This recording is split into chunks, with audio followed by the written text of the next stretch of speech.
अगर आप ऐसे और भी वीडियोस देखना चाहते हैं तो प्लीज़ मेरे चैनल को लाइक, शेयर एंड सब्सक्राइब ज़रूर कीजिए। नीचे दी हुई ईमेल आईडी पे आप मुझे अपनी स्टोरीज भी शेयर कर सकते हैं। एक रात अंकित देर तक अपने ऑफिस में काम कर रहा था। उसके मैनेजर रमेश ने उसको ये प्रोजेक्ट इस वीक में कंप्लीट करने के लिए कहा था। उसके साथ ऑफिस में 2-3 लोग और भी थे। अंकित जिस ऑफिस में काम करता था उसका सबसे ऊपर वाला फ्लोर हॉन्टेड था। वहाँ किसी को भी जाना मना था। उस फ्लोर में कोई लिफ्ट भी नहीं जाती थी। काम खत्म करने के बाद अंकित ऊपर वाले फ्लोर में जाने का डिसाइड करता है। अंकित जानना चाहता था कि आखिर उस फ्लोर में ऐसा क्या है कि वहाँ जाने के लिए मना किया जाता है। अंकित जैसे ही उस फ्लोर में पहुँचता है और एक एक करके सारे रूम्स देखने लगता है। एकदम से उसको लगा जैसे उसके पीछे से कुछ गया है। वो पलट के देखता है पर वहाँ कोई नहीं था। वो आगे जाके अगला रूम देखता है कि उसको वहाँ कोई खड़ा हुआ दिखाई देता है। वो बहुत डर जाता है और भाग के अपने फ्लोर पे आ जाता है। अपने दोस्तों को देख के उसको अच्छा लगता है और वो थोड़ी देर बाद अपने घर के लिए निकल जाता है। नेक्स्ट डे जब अंकित ऑफिस की लिफ्ट में था उसको वही चीज़ फिर से दिखाई देती है। इसके बाद अंकित जब भी रात में ऑफिस में अपने काम के लिए देर रात तक रुकता उसको वो चीज़ दिखाई देने लगी थी। अंकित को लगा ये सब उसका भ्रम है और वो इग्नोर करने लगा।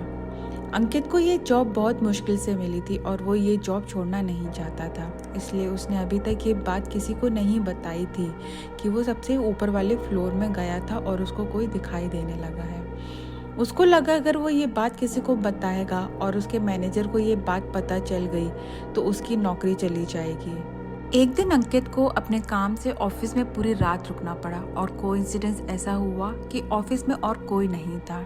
अंकित ने सोचा कि वो काम जल्दी कंप्लीट करके वहाँ से निकल जाएगा। वो अपना काम कर रहा था कि अचानक उसके बगल वाला कंप्यूटर अपने आप स्टार्ट हो जाता है। अंकित ने ध्यान नहीं दिया और अपना काम करता रहा। फिर अचानक फ़ोन की घंटी बजने लगती है।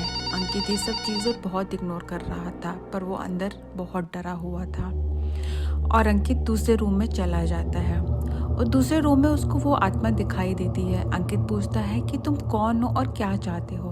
तभी अंकित को आवाज़ आती है कि मैं विजय हूँ और इसी ऑफिस में काम करता था।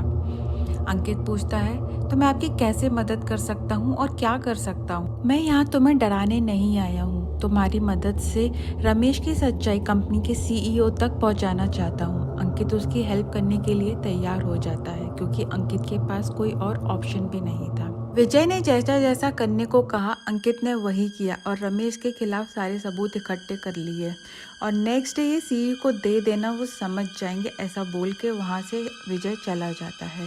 नेक्स्ट डे अंकित ने ठीक वही किया और सीईओ ने रमेश को ऑफिस से निकाल दिया। किससे पूछते हैं कि तुमको इस बारे में कैसे पता चला और ये तुमने ये सारे सबूत कैसे कलेक्ट किया।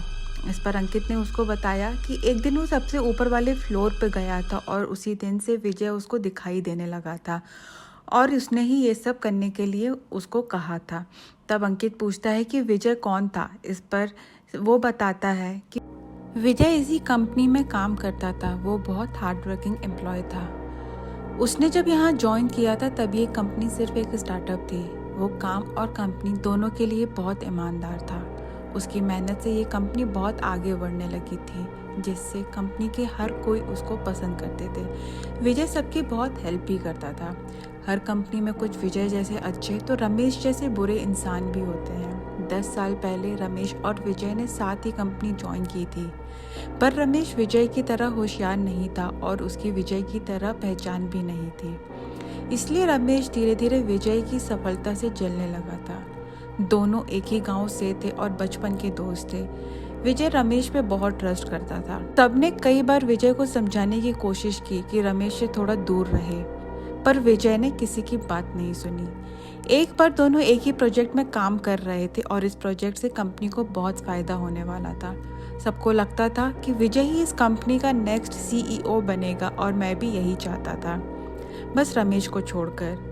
प्रोजेक्ट ऑलमोस्ट कंप्लीट हो गया था और ये अपडेट विजय ने मुझे दे दी थी पर प्रेजेंटेशन बनाने के लिए उसको 2 वीक का टाइम और चाहिए था ताकि वो क्लाइंट को प्रेजेंट करने के पहले मुझे प्रेजेंट कर पाए, जिसके लिए हमने एक मीटिंग रखी थी और रमेश उसमें प्रेजेंट करता है।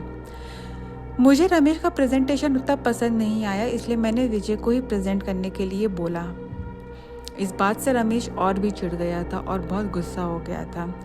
विजय और रमेश उस रात ऑफिस में रुके थे ताकि वो सब काम कंप्लीट कर लें, पर नेक्स्ट डे पता चलता है कि विजय ने सुसाइड कर लिया है। सब समझ गए थे कि रमेश ने कुछ किया है, पर किसी के पास कोई सबूत नहीं था, इसलिए कोई भी एक्शन नहीं ले पाए। आज वही सबूत विजय ने तुम्हारे द्वारा हम सबको दे दिया है कि उस रात रमेश ने विजय की चाय में कुछ मिला दिया था और उसको बालकनी से नीचे फेंक दिया था। इन सब चीज़ों के बाद ऑफिस वाले विजय की आत्मा की शांति के लिए हवन रखवाते हैं, जिससे विजय की आत्मा को शांति मिलती है और अब ऊपर वाला फ्लोर हॉन्टेड भी नहीं था। Please do like, share and subscribe to my channel.